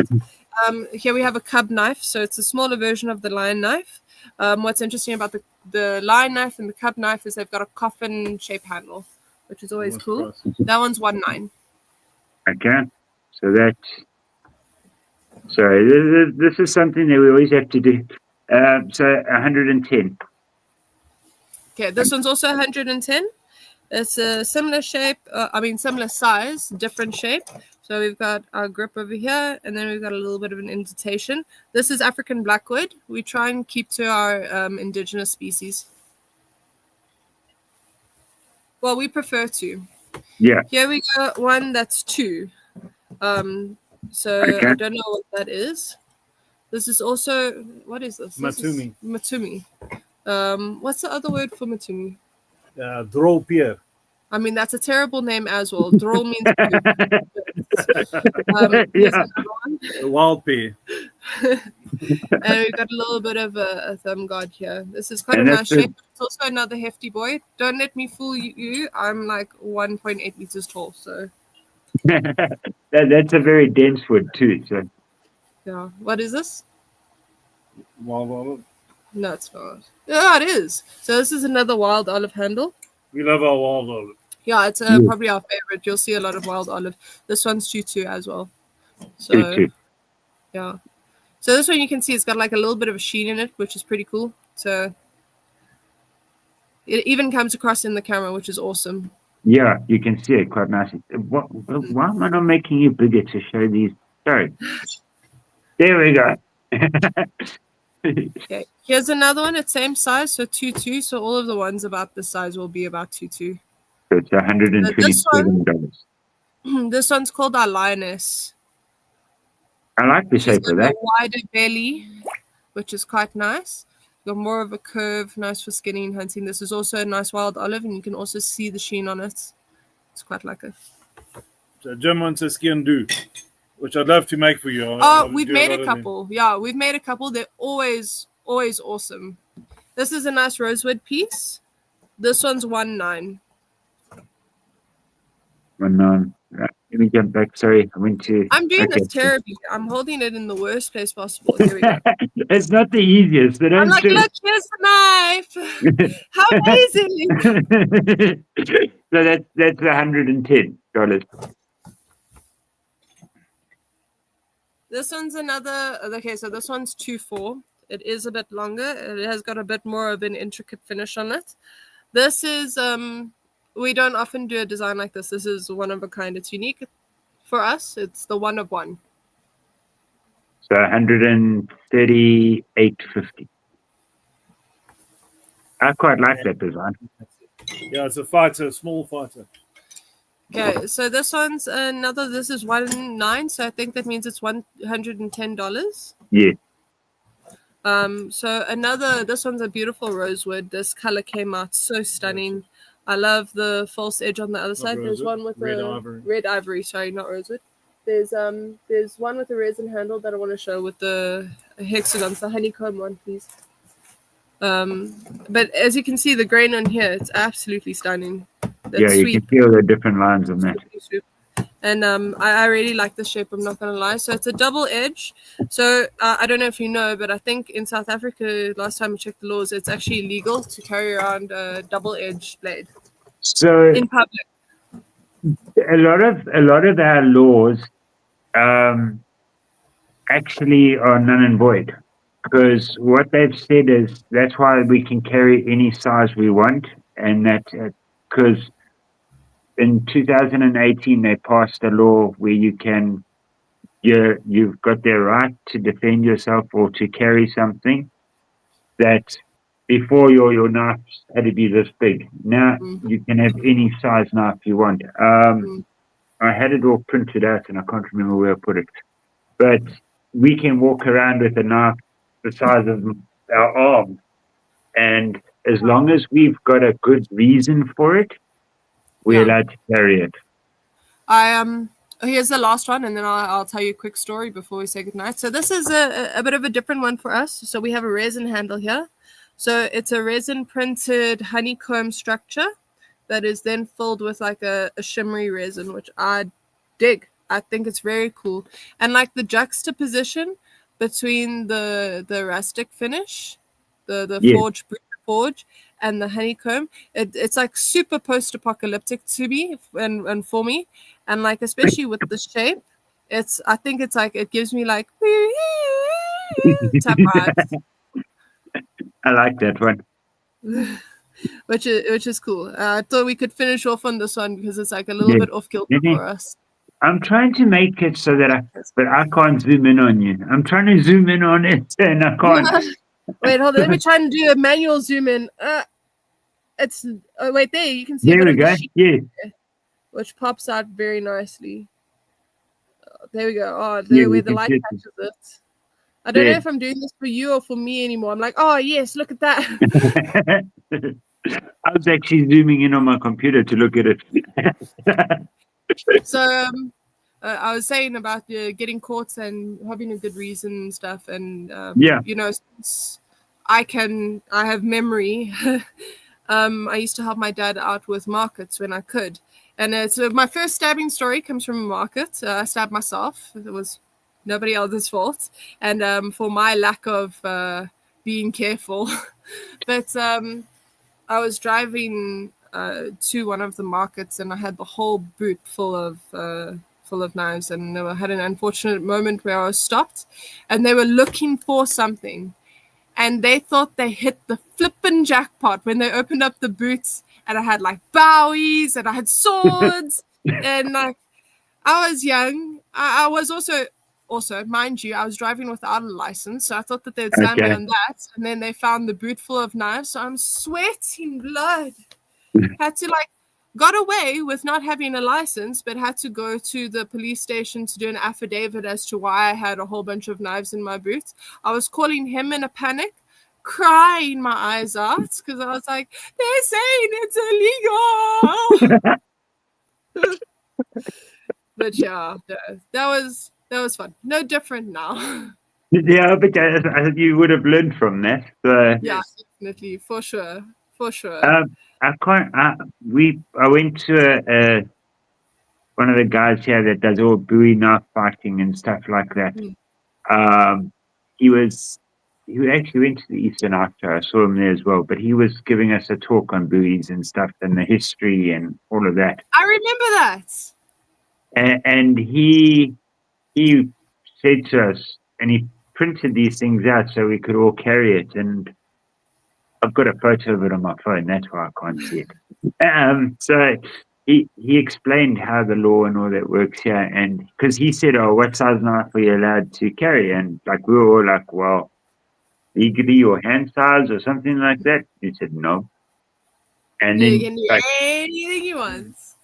anything you want. I don't know if they cover OTFs and stuff like that, but I've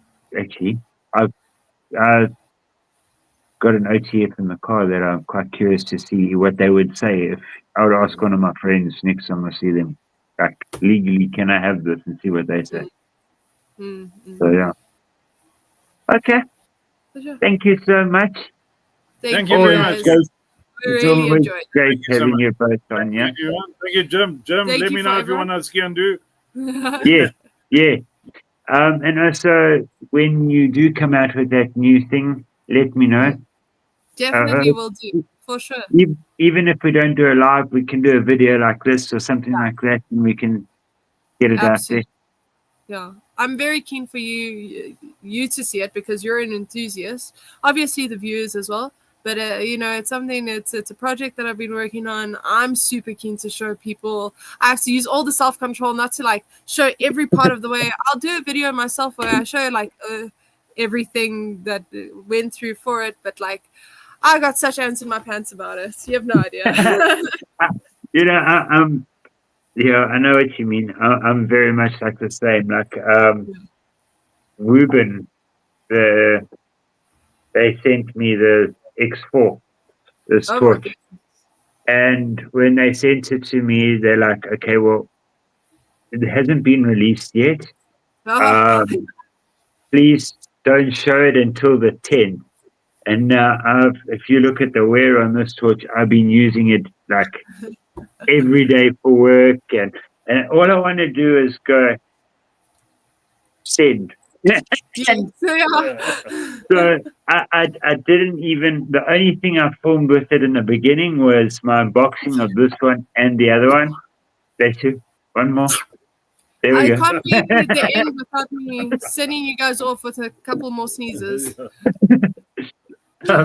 And so I didn't record anything with this until we went away last weekend when I could go play with it in the bush. So if any of you have missed it, the video was put up last week during the week, Thursday, I think. We'll also go take a look at it. Everyone so should. And I hear what you're saying, where you're excited and you want to share something and you can't. Yes. Also, with the amount of time and effort that you put into it, and it's like it's taking up my full day every day, and I just want to show someone, Yeah, it's just that proudness. Yes. And it's the proudness sitting next to you as well, just like watching you talk like that and seeing your dad's face, man. So yeah, thank you. Keep doing what you guys do. Thank you guys. I'm going to say goodbye to everyone who's joined. Yeah. Thank you. And for everyone in future who will look back at this. Thank you for spending time with us. Yes. Sorry, I just quickly have seen behind what's it. Flowers use the cloak and quote someone. Okay. Sorry, I was just reading something that Gabe put up there quick. Yes. That's exactly it. So there's one, the beach one. Next time I want to paint a little fish into it. I think it'll be so cool. You have to put a shad. That's a good idea. You're capturing some clovers. Yeah, Hey, yeah. we're gonna steal that one. We'll mention you, Gabe. Gabe's full of good ideas tonight. Yeah, 100%. Okay. Gabe must pop me a friend request on Facebook as well as Jim, please. It would Yes. be wonderful to connect with you guys. Don't. Okay. As well as Craig. How can I forget Craig? So most of the people on here I've got on Instagram. I can forward you links from there, and then we can, if Perfect. need be. Okay. Thank you. We're Thank gonna go you. and make our cocktail. Well, good Yeah. night to us, and goodbye to everyone else. Good night, everyone. Thanks for joining us. Chop, chop. Okay. Bye. Cheers. End stream.